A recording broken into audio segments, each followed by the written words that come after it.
Vamos estudar a palavra, gente. Por favor, abra sua Bíblia em João, capítulo 1. João, capítulo 1. Vamos ler o versículo 16, 17 e 18. Na versão que eu estou lendo aqui, a nova versão transformadora. Eu acho que vai aparecer na tela aí a nova versão internacional. Mas nós vamos prosperar e já vamos ter nova versão transformadora também. Não vamos, Rafael? Acho que é a partir do próximo domingo, né? Eu creio nisso. Nova versão transformadora. Vamos lá, versículo 16, 17 e 18. Diz assim: todos recebemos da sua plenitude, graça sobre graça. O 17 diz assim: pois a lei foi dada por intermédio de Moisés. A graça e a verdade vieram por intermédio de Jesus Cristo. Verso 18. Ninguém jamais viu a Deus, mas o Deus unigênito, que está junto do Pai, o tornou conhecido. Senhor, nós te agradecemos pela tua palavra. Fale aos nossos corações, nos inspire, nos restaure e gere em nós os alertas necessários para continuarmos avançando. É a nossa oração em nome de Jesus. Amém, queridos? Amém? Ele deu da sua plenitude. E o que é plenitude no original? É pleroma. E pleroma em grego significa um suplemento. Significa um recipiente. Ou seja, ele deu o suplemento para a humanidade. Ele deu o recipiente, e nesse recipiente está cheio, esse recipiente está cheio de conteúdo para ser derramado na humanidade. Agora, quem é esse suplemento? E quem é esse recipiente cheio de conteúdo para ser derramado na humanidade? Jesus Cristo. A plenitude dos céus, a plenitude do Pai, a plenitude de toda a existência se encontra no seu Criador. E quem é o Criador? É o Verbo encarnado, aquele que fez todas as coisas. Se ele não existisse, nada do que existe existiria, diz a palavra. Então tudo partiu dele, ele é a origem para tudo. Podemos experimentar vários começos. Por exemplo, o seu começo é o ventre da sua mãe, mas a sua origem é Deus. Os seus começos, eles podem variar. Você pode começar hoje e amanhã ter que começar de novo. Em uma outra fase da vida, em uma outra igreja, num outro ministério, em uma outra cidade, em outro estado, em outro país. Mas a sua origem é Deus. O seu propósito não está guardado nos seus começos. O seu propósito está guardado na origem. E a origem que é Deus, que é o Criador de todas as coisas, que é a coroa de toda a criação, ele também é o recipiente. Ele é o suplemento que Deus enviou, o Deus Pai enviou para a terra, para que os seres humanos comessem. Eu sou o pão da vida. Eu sou um recipiente que carrega o pão. Eu sou o pão da vida. Quem tem fome, vem a mim e coma. Eu sou a água viva. Quem tem sede, vem a mim e beba. E aquele que beber da água que eu der, jamais voltará a ter sede. Então a plenitude dos céus não se encontra em sistemas religiosos. A plenitude dos céus não se encontra em placas denominacionais. A plenitude dos céus não se encontra em métodos eclesiásticos. A plenitude dos céus é Jesus Cristo de Nazaré. Ele é o suplemento para a humanidade. Ele é tudo aquilo que o ser humano precisa. Ele é tudo aquilo que a sua família precisa. Ele é tudo aquilo que você precisa para qualquer área da sua vida. Será que você pode dizer um glória? A plenitude é isso. O que é a plenitude? Ele nos deu da sua plenitude. Ele deu Jesus, o próprio Criador encarnado. O próprio Deus que criou todas as coisas, aqui, andando junto conosco, presente conosco, mesmo ressurreto, ele continua conosco através do seu Santo Espírito. O Espírito de Cristo que habita em cada um de nós. Amém, queridos? Amém? E o texto fala que todos nós recebemos graça sobre graça. E essa palavra graça é caris no original, que significa uma influência divina atuando diretamente no coração do homem. Essa palavra graça significa caris, que significa uma influência divina atuando diretamente no coração do homem.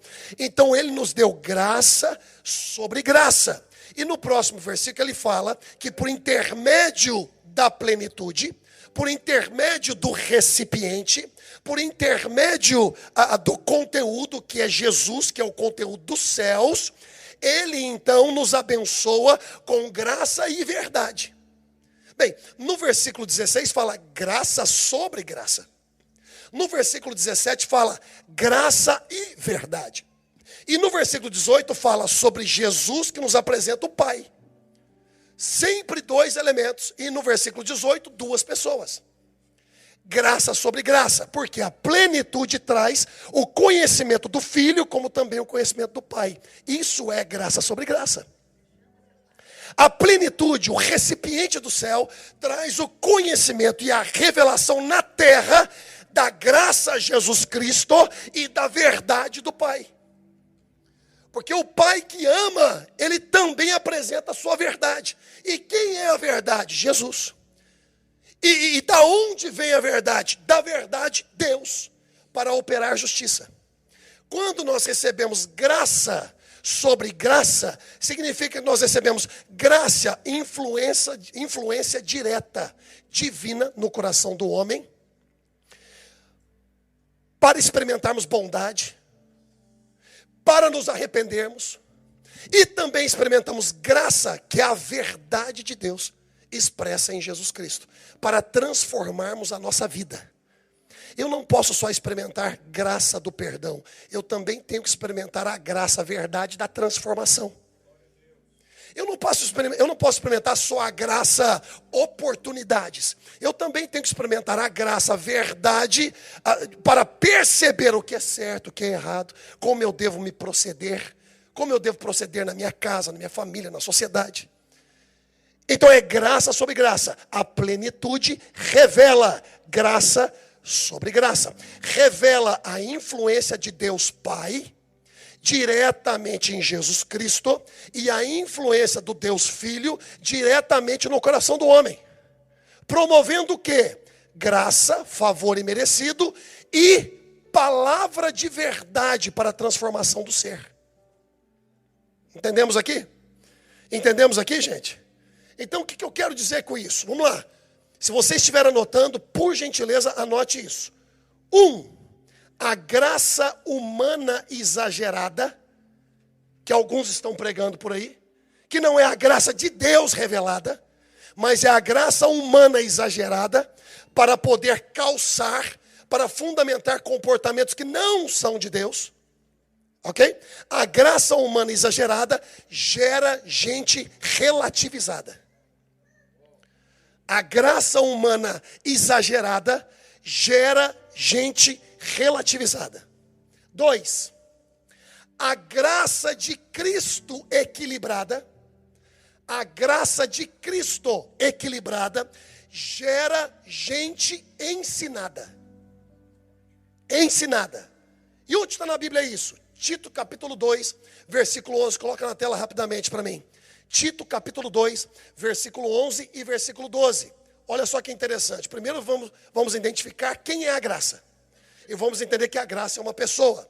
Olha só o que diz o versículo 11. Porque a graça de Deus se manifestou salvadora a todos os homens. Quem é essa graça? E quem é a plenitude dos céus? Quem é o recipiente? Quem traz o conteúdo? Jesus. Quem traz a revelação do Pai? Porque até então ninguém conhecia o Pai. Mas em Jesus, o Deus Filho, o Deus unigênito, todos agora podem ter a revelação de quem é o Pai, através dele. Então ele revela a verdade.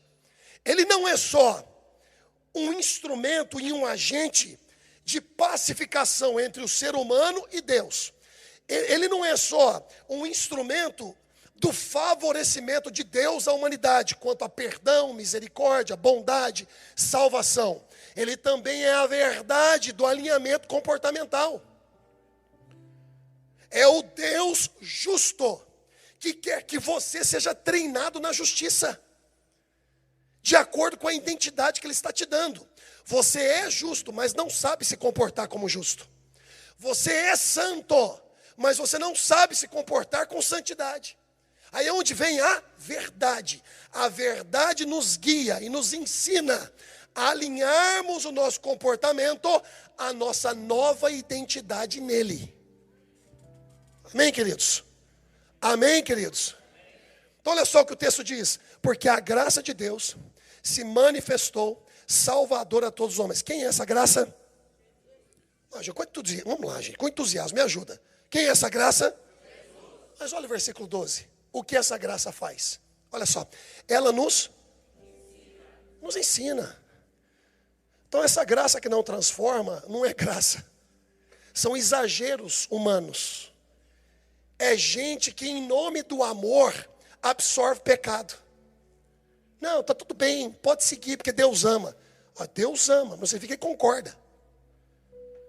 Não, Deus te ama do jeito que você é. Não, está errado. Mas então como é que é? Deus te ama do jeito que você está. Mas Ele quer que você venha para transformar você do jeito que Ele quer que você seja. É diferente. Porque se Ele me amasse do jeitinho que eu sou, não haveria necessidade de transformação. Ele já me ama, está tudo certo. O amor dele não isenta a correção, a exortação, o alinhamento, para nos aproximarmos cada vez mais com a justiça que é Ele. Amém, queridos? Olha o ponto número 3 disso aqui, ó. A verdade humana, nós estamos falando de graça e verdade. A verdade humana exagerada gera gente moralizada, ou seja, moralistas. Gente que, muita verdade, sabe? Não, porque assim tem que ser feito, porque assim diz a Bíblia. Rapaz, exagero de dogmas, exagero de regras, exagero de como tem que se aproximar de Deus, de como tem que... É tanto cerimonial, é tanta coisa que eu olho para aquela placa exit e eu vou embora para ser o melhor pecador que o mundo já viu. Não aguento. Eu até aguento Deus, mas não aguento você que representa Deus. Eu até aguento o Senhor, mas não aguento você que está pregando. Você sabe que muita gente não vem para o Senhor por causa da foto que a gente revela de quem Ele é. E às vezes essa foto está errada. Às vezes nós revelamos uma foto de um Deus irado, de um Deus nervoso, de um Deus punidor, que pune. Entende? E as pessoas então não vêm para Jesus, não vêm para Deus, não é porque elas não amem a Deus, é porque elas não amam você, e nem o Deus que você prega.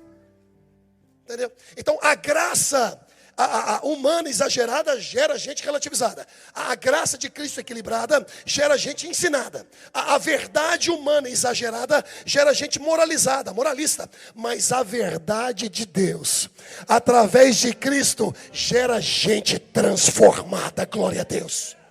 Glória a Deus, que quando a verdade chega ao coração de pessoas genuínas, elas entendem que vem de Deus, vem do alto e vem para o benefício delas.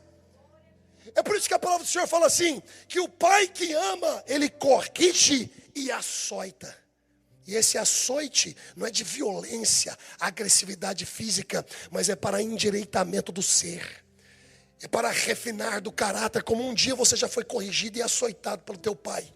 Com vara, com chinelo, com cinta, sei lá como, cabo de vassoura, entendeu? Porque quem ama corrige, quem ama vai tentar ajustar o caráter da pessoa. Conclusão desse texto, só graça, relativização, empobrecimento da verdade. Só verdade, moralização, empobrecimento da graça. Então nós precisamos de quê, gente? Nós precisamos do equilíbrio. Graça e verdade. Perna direita, perna esquerda, para caminhar bem. Graça e verdade. Graça, ação divina no coração do homem gerando bondade. Verdade, ação divina no coração do homem gerando arrependimento. A bondade te guia ao arrependimento e a graça te conduz à verdade. A verdade te orienta a uma vida de boas obras, conduta e transformação. Então não venha falar para mim que você tem entendido a graça do Senhor e a verdade do Senhor, se o seu comportamento permanece o mesmo. Isso não é uma vida transformada. Talvez estejamos ouvindo muitas mensagens motivacionais de como prosperar. Muitos métodos, até pagamos, né? Caro para isso. Mas uma vida transformada é aquela que de fato promove testemunho na sociedade. As pessoas olham para você e falam assim, não é o mesmo, não é o mesmo. Não é o mesmo. Não é o mesmo. Mudou. Muda tudo, muda semblante, muda oratória, muda gestos, muda relacionamento, muda ambientes que antes você frequentava, você não frequenta mais. Eu não posso, porque não conversa com a transformação que Deus tem feito eu experimentar. Eu não posso mais fazer negócio assim, porque não conversa com a verdade que eu tenho experimentado. Essa é a graça de Deus que te salva e a verdade que te transforma. Essa é a graça de Deus que te dá bondade e a verdade de Deus que te traz uma nova oportunidade para reconstruir seus testemunhos. Reconstruir seus testemunhos. Amém, queridos? Me permita dizer algo para os irmãos. O mesmo Deus que oferta é o mesmo Deus que cobra. Não se esqueça disso. O mesmo Deus que oferta é o mesmo Deus que cobra. E a mensagem da graça nunca tirou cobranças do comportamento de Deus para conosco. Nunca. O mesmo Deus que te abençoa é o mesmo Deus que reivindica mudanças. Ele reivindica mudanças. Eu vou mostrar para vocês na palavra. E no Novo Testamento. Hein?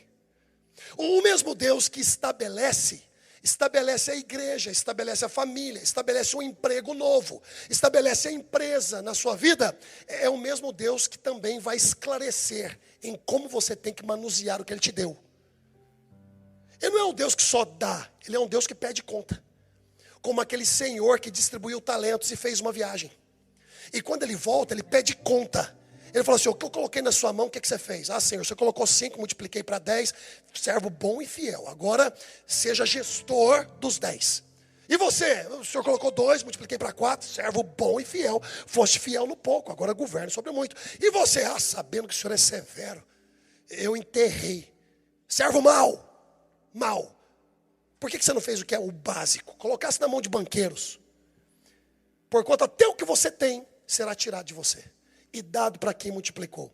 Ele não foi punido por aquilo que ele fez. Ele foi punido por aquilo que deixou de fazer. É gente que não faz nada de errado, mas também não faz nada de certo. Existe um talento na sua mão que Deus entregou. O que você está fazendo com ele? Se Deus te deu o talento de multiplicar finanças, por que você não está multiplicando? Se Deus te deu um talento de gerar empresas, por que você não está gerando? Se Deus te deu um talento de espiritualidade, onde os dons fluem, por que você não está sendo fiel em entregar para uma pessoa quando Ele fala contigo para falar com uma pessoa? Se Deus te deu a capacidade de cuidar de casamentos, por que você não está cuidando? Se Deus te deu a habilidade de restaurar vidas através da sua vida, por que você não está restaurando? Se Deus te deu a oportunidade de oportunizar para outros uma condição econômica, quem sabe ser hospitaleiro, recebendo alguém na sua casa, por que você não está recebendo? Esse é o problema, é quando Deus entrega talentos nas nossas mãos e a gente simplesmente enterra, pensando que a graça de Deus não voltará para nos cobrar. Ela cobra. A graça que abençoa é a mesma graça que cobra, porque prestação de conta é algo dos céus. Daria você uma semente para alguém plantar, sendo que nunca plantou nada? Daria você sementes a um fazendeiro, sendo que você percebe que quando ele pega a semente ele não planta? E por que Deus daria sementes para você quando ora, sendo que quando Ele te dá semente você não planta? Deus não é obrigado a responder às suas orações, mas Deus está comprometido em viver os sonhos dEle na sua vida e fornecer tudo que é necessário para que você cumpra o propósito que Ele te deu. Aí não vai faltar recurso, Não vai faltar mão de Deus, não vai faltar milagre, não vai faltar movimento dos céus. Se você estiver alinhado com a palavra de Deus, dentro dos propósitos do Senhor, não vai faltar provisão e recurso. Nunca faltou nada para Jesus, por quê? Porque Ele sempre, mesmo nas dificuldades, se manteve no propósito. E você está disposto a se manter no propósito, para observar como os recursos de Deus são inesgotáveis? Ou você está orando por coisas que não conversam com aquilo que Deus tem para você? Deus não responde oração porque vê você chorando. Deus não está empenhado com a sua emoção. Deus está empenhado com o seu compromisso com Ele. E através de você, efetuar na vida de outros o que Ele precisa efetuar. Você é um agente, você é um catalisador, você é um canal de Deus para a vida de outras pessoas. Amém, queridos? Amém? E já vou percorrendo aqui para o término. Mas eu preciso da paciência de vocês hoje. Preciso da paciência de vocês hoje. Eu disse para vocês que a graça que oferta é a graça que cobra. Falei ou não falei? Falei ou não falei? Então eu queria que vocês me acompanhassem às igrejas do Apocalipse. São 7. Apenas 2 igrejas que ele não tece um confronto. Ele não denuncia. Ele não gera uma correção veemente. Muito pelo contrário, elogia. Apenas 2, uma é Esmirna e a outra é Filadélfia. Essas 2 igrejas, ele não fala nada sobre questões de correção. Mas as outras igrejas, meu amado, deixa eu dizer uma coisa: Deus que me livre. E esse é o tema da minha mensagem. Deus que me livre, ouvir o que essas igrejas ouviram. Deus que me livre, a minha família ouvir o que essas igrejas ouviram. E preste atenção, é Novo Testamento, e quem está enviando essa carta é Jesus ressurreto. É Jesus já ressuscitado, assentado à destra de Deus Pai, que tem um cinto de ouro em sua coxa, Rei dos reis e Senhor dos senhores. Eu estou falando de Jesus, a graça em pessoa, do lado de Deus Pai ressuscitado. E ele escreve umas cartinhas, porque a graça que oferta, ela também cobra. A graça que oferta e confia, também pede conta. Olha só o que diz a igreja de Éfeso, Apocalipse 2:4, não precisa abrir. Só preste atenção. Diz assim: tenho porém contra ti que deixaste o teu primeiro amor. É a graça dizendo. Eu tenho porém contra ti que deixaste o teu primeiro amor. É a graça ressurreto dizendo, falando, denunciando uma igreja dele. Deus que me livre. Deus que me livre eu fazer as coisas hoje só motoramente, eu fazer as coisas só logisticamente, eu fazer as coisas de Deus só porque eu aprendi a fazer. Eu levanto o braço porque eu aprendi, eu prego porque aprendi, eu canto porque aprendi, eu toco porque aprendi. É um mecanismo apenas, mas o coração está longe de Deus. Esse povo me honra de lábios, mas o coração está distante de mim. Deus me livre receber uma carta dos céus, do Senhor da igreja, dizendo para mim: você faz tudo direito, mas eu tenho contra ti uma coisa. Mas o que? Eu faço tudo direito, eu vou na igreja, eu prego, eu faço. Não, eu tenho contra ti uma coisa. Uma coisa, você deixou o primeiro amor. Você faz como profissional agora. Você faz porque você aprendeu o mecanismo. Você vem na igreja para desencargo de consciência. Você perdeu o amor. Você não abraça como você abraçava. Você está até azedo, amargo. Você era mais feliz, piadista. Hoje tá chato conviver com você. Deus me livre receber uma carta dessa. Aí vem a igreja de Pérgamo. Olha que interessante, Apocalipse 2,14. Mas algumas poucas coisas tenho contra ti. Porque mesmo quando é pouco, ele fala. Não, é pouquinho. 2, 3 coisas. Ele vai falar também. É igual a conversa que nós tivemos aqui na hora da oferta. Vai falar também. Gostando ou não gostando, Jesus fala. Gostando ou não gostando, ele denuncia. Estou falando da graça de Deus.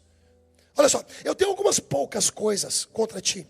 Porque tens lá os que seguem a doutrina de Balaão, e qual ensinava Balaque a lançar tropeços diante dos filhos de Israel, para que comessem do sacrifício da idolatria e se prostituíssem. Quantas pessoas hoje são idólatras? E crente, idolatra o carro, idolatra a casa, às vezes idolatra a gente. Os gurus. Hoje nós estamos cheios de guru por aí, cheio de guru. Idolatra gente. Tem gente que idolatra métodos. Ok? Tem gente que se prostitui e pensa que é normal. Sexo antes do casamento. Preste atenção numa coisa. Sexo é casamento. Sexo é casamento. Sexo antes do casamento não está legal, não é de Deus e não vem com a bênção de Deus. Você está fazendo do seu jeito, da sua forma. Ah, mas eu sou uma pessoa já com 50, pode ter 100 anos de idade, a palavra é a mesma para quem tem 100 e para quem tem 20. Segure os seus cavalos. Ou nós vamos ser o quê? Como ser primitivo? Como um cão e uma cadela que no tempo do cio vai procurando alguém para se relacionar? Segura a tua onda. Bíblia é Bíblia, palavra é palavra e não negociamos. O sexo é para o casamento. Em voz alta todo mundo, vamos lá, 1, 2, 3. O sexo...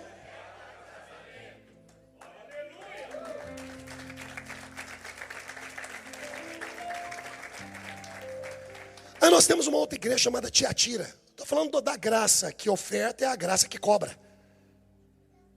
Deus que me livre. Olha só. Tenho, porém, contra ti que tolera Jezabel, mulher que se diz profetiza, ensinar e enganar os meus servos para que se prostituam e comam dos sacrifícios da idolatria. Tem gente que é assim. Tem gente que agora é tão idólatra, e gente tão atada em ganhar coisas, em vencer na vida, que vai comendo do ídolo dos outros. Vai negociando para ter melhor posição, vai negociando para ter um melhor título, vai negociando para ter mais dinheiro, para ter aumento salarial. Está igual Jezabel. Está errado e tem uma cartinha escrita também. Deus que me livre.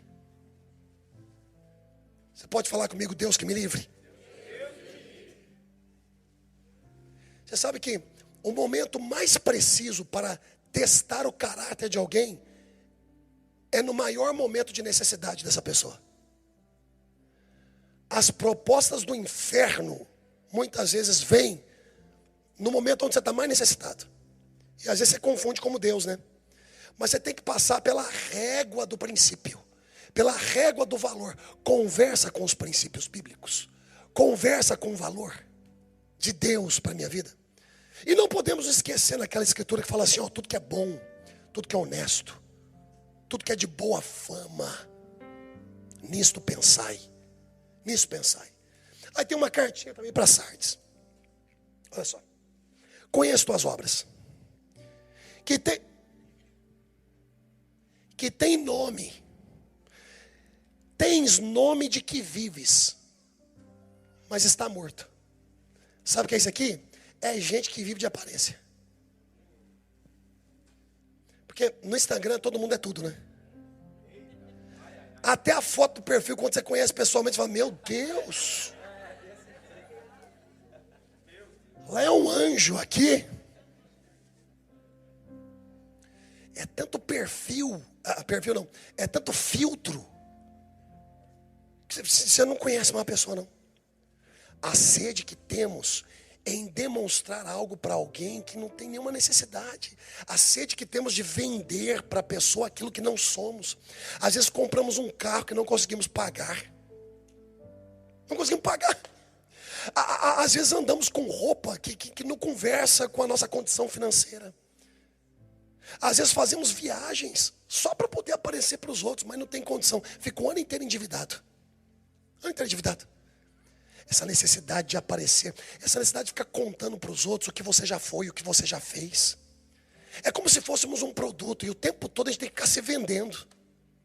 Aí vem uma cartinha assim, ó. Você tem fama que está vivo, mas você está morto. Você tem fama que é de verdade, mas quando a gente observa um pouquinho mais, vê que não é ouro, porque nem tudo que reluz é ouro. Você tem fama de inteligente, mas quando a gente testa com algumas perguntas, vê que você é bem desprovido. Você tem fama que é um grande empresário, mas quando a gente pega e olha perto,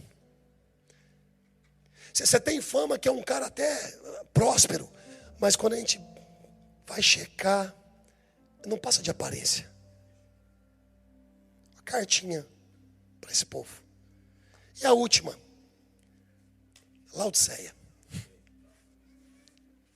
Conheço tuas obras. Porque às vezes o pastor não conhece a obra. Ele não fica checando. Nós não somos detetives. Mas se existe alguém que você nunca vai conseguir se esconder, é Deus. E Ele chega para você, lá quando você está dormindo, assim, com a cabecinha no travesseiro. Sabe quando você está fingindo que está dormindo para dormir? Em inglês fala, fake it until you make it. Em inglês fala assim, né? Então você deita, você não dormiu ainda. Você fechou o olho, não dormiu. Se o braço está para fora da cama, você puxa para dentro da cama. Você fica ali. Aí na hora que você dorme, aí você dorme, né?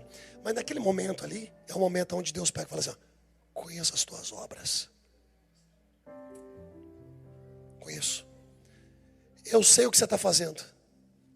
Eu sei como você está negociando. Eu sei o que você acha de você.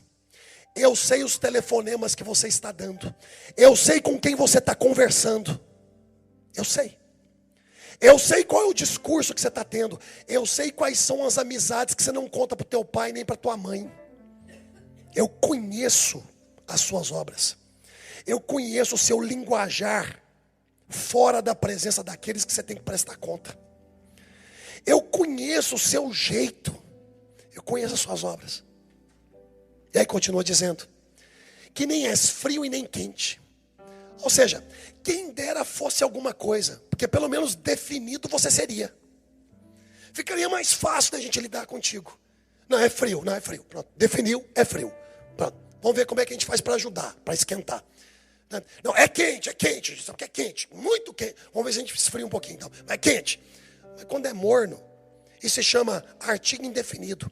E a indefinição adoece a alma da gente e adoece a alma de quem está convivendo com a gente. É gente indefinida. Deus me livre. Você já viu casamento indefinido? Não sabe se larga, se fica, se larga, se fica, se gosta, não gosta. Aquele negócio ficou olhando, meu Deus, que dinâmica. Não. Já viu gente indefinida? Com as coisas do Senhor. Chega para você e fala assim, não, estamos juntos. Vou trabalhar, agora eu estou agarrado. Dura um mês. Rapaz, seja frio de uma vez então. Ou seja quente. Mas não seja morno. Por quê? Porque morno causa ânsia de vômito em Deus. Em Deus. Se você está empenhado com as coisas de Deus, entenda, é com Deus que você está comprometido. Se você está empenhado em tudo na sua vida para com as coisas de Deus, é com Deus que você está comprometido. Não pode ser mais assim morno, gente. Não pode. Não pode. E com essa escritura eu termino. Mateus 11, 20 e 24. Mateus 11, 20 e 24.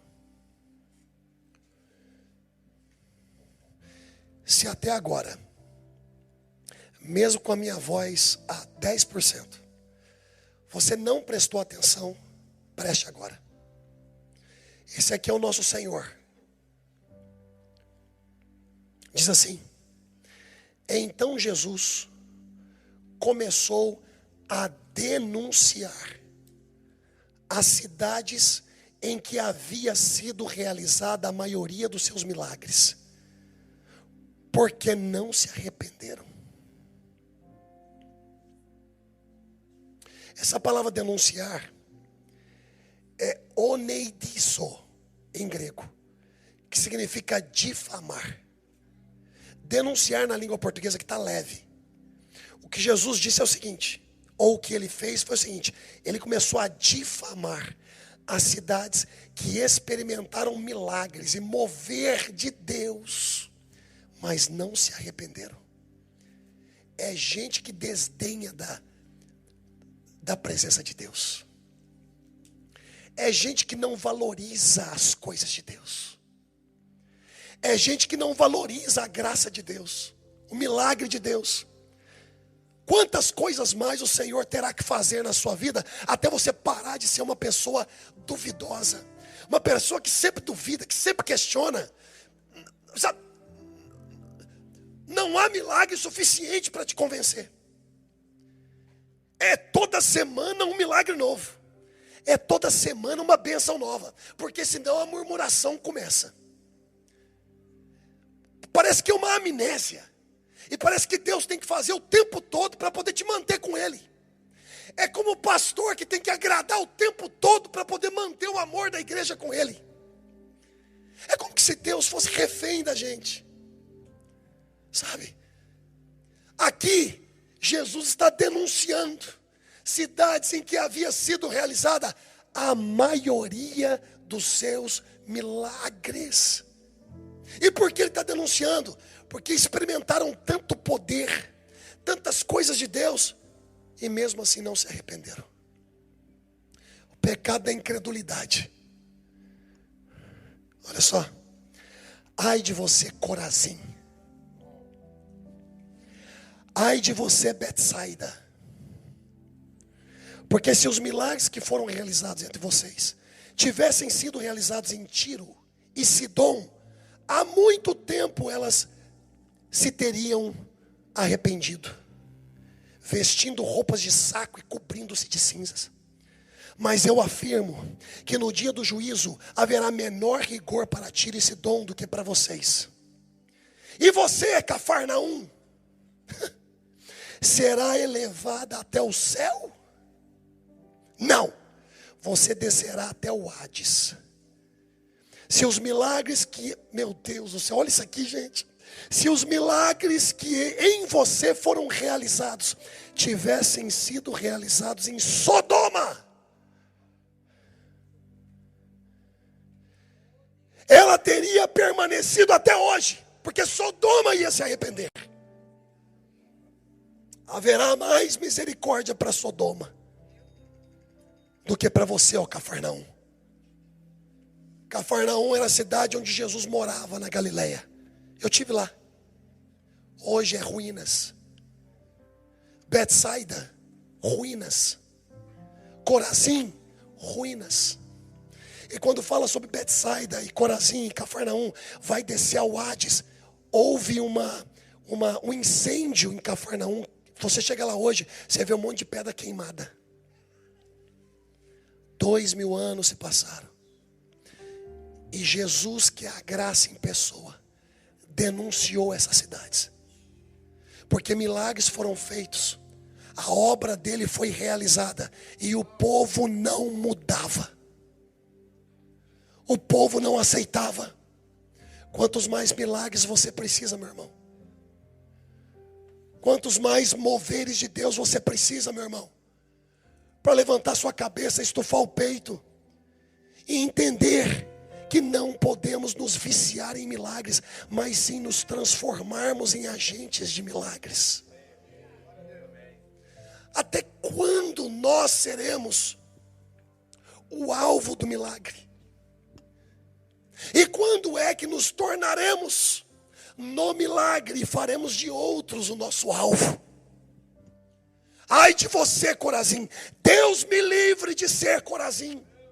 De Deus falar para mim: Leonardo, eu já fiz tanta coisa na sua vida, eu te abençoei, eu te salvei. Lembra daquele acidente? Lembra daquela situação? Eu te arranquei com a minha própria mão. E mesmo assim você permanece murmurento, reclamão. Parece que nunca é suficiente. Ai de você, Leonardo. Se eu tivesse feito os milagres que eu fiz na sua vida, na vida do Mateus, ele teria se arrependido. Se eu tivesse feito os milagres que eu fiz na sua vida, na vida do Juliano, ele teria aceito. Mas eu fiz na sua e você não aceita. Você permanece o tempo todo duvidando da minha presença na sua vida. Lembra do casamento falido que eu te livrei. Lembra da idolatria que eu te arranquei. Lembra da cidade. Lembra do trabalho. Lembra da igreja que eu te tirei. Lembra do patrão que te oprimia. E agora eu te fiz um empresário. Lembra da pobreza que eu te arranquei. Oh, Leonardo, se eu tivesse feito isso na vida do Alexandre, ele estaria de pé até hoje. Eu vou dizer uma coisa, Leonardo: no dia do juízo eu terei mais misericórdia dele do que de você. Ah, Fernando, se eu tivesse feito os milagres na vida do Breno, Do Breno, ele teria entendido. Mas eu fiz tanto milagre na sua vida. E você, não. Não pode. Deus me livre disso. Deus me livre disso, gente. Ficar vivendo, sabe de quê? De pílula de internet, de 30 segundos, de frases de efeito. Para com isso.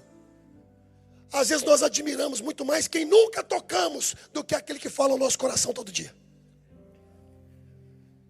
Nossa, como o irmão aqui é abençoado. 30 segundos. E quando der algum ruim na sua vida, não é o telefone dele que toca. Valoriza o contato que está no seu telefone. Ai de você, Corazim. Ai de você, Betsaida. Ai de você, Cafarnaum. Eu vi Corazim. Gente, é lindo. 5 quilômetros do mar da Galileia. Lá de cima você vê aquele mar lindo. É verdade, não é, Facundo? É lindo. E de repente, a gente começou a ler esse texto e uma brisa veio. Meu amor, só tinha gente. Só tinha gente. De repente, a gente começou a ler isso. Mas uma brisa tão forte veio naquele momento. E quando ela veio, a gente começou a ministrar.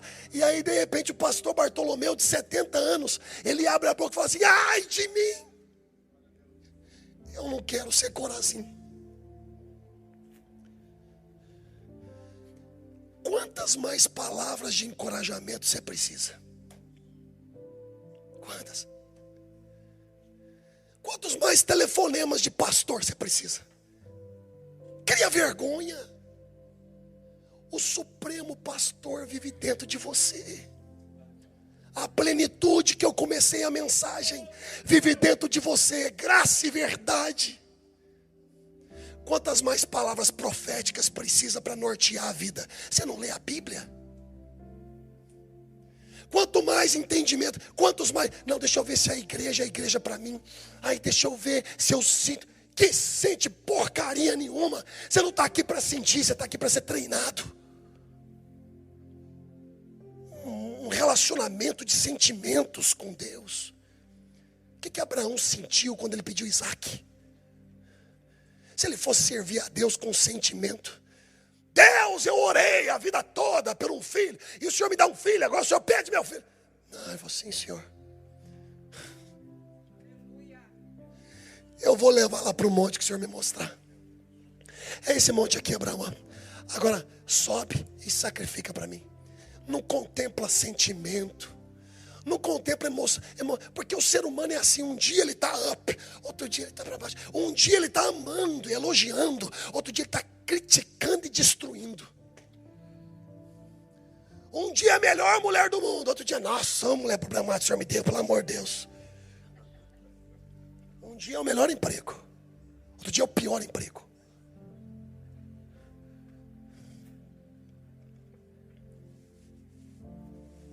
Ai de você, Leonardo. Ai de você. Ai de você. Ai. Quantos mais programas evangelísticos precisa? Quantas mais musiquinhas a gente tem que cantar? Quantas mais? Quantas mais? Quantos mais seminários bíblicos? Quantos mais? Quanto mais evento especial de espiritualidade você vai participar? Quantos mais? Eu fico vendo às vezes, né? Eu vou lá porque lá vai ser um grande impacto. Aí volta a mesma coisa. Volta a mesma coisa. Sabe por quê? Porque não é o programa que te transforma. É a sua decisão com Cristo que te faz novo. Quantas mais conferências? A gente vai colocando nome em conferência, recalculando. Aí a próxima, em agosto, é o favor de Deus. Aí a gente sai rasgando aquela semana. Depois, mesma coisa. Mudança interna. Aqui, ó. Qual que é o melhor pastor para mim? Não tem. E o que tem está no céu. E ordenou alguns para pelejar. Qual que é a melhor igreja para mim? Não tem. Se tiver, não entra.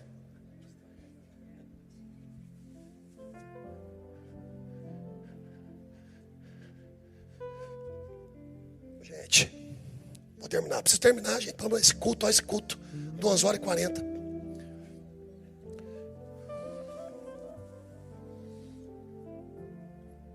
Quer mostrar Corazim? Tem foto?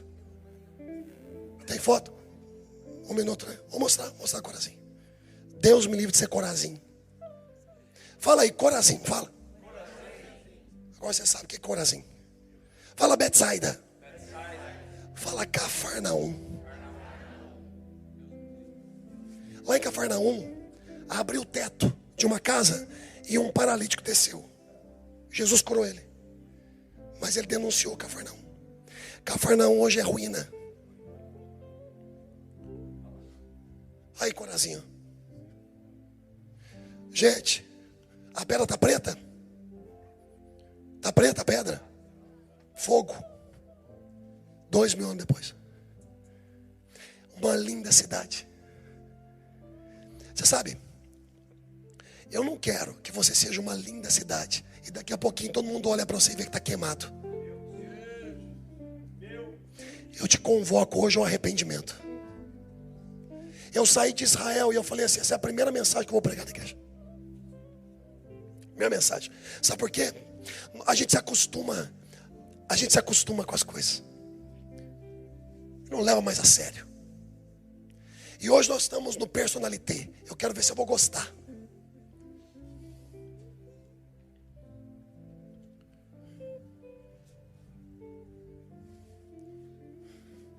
Gente,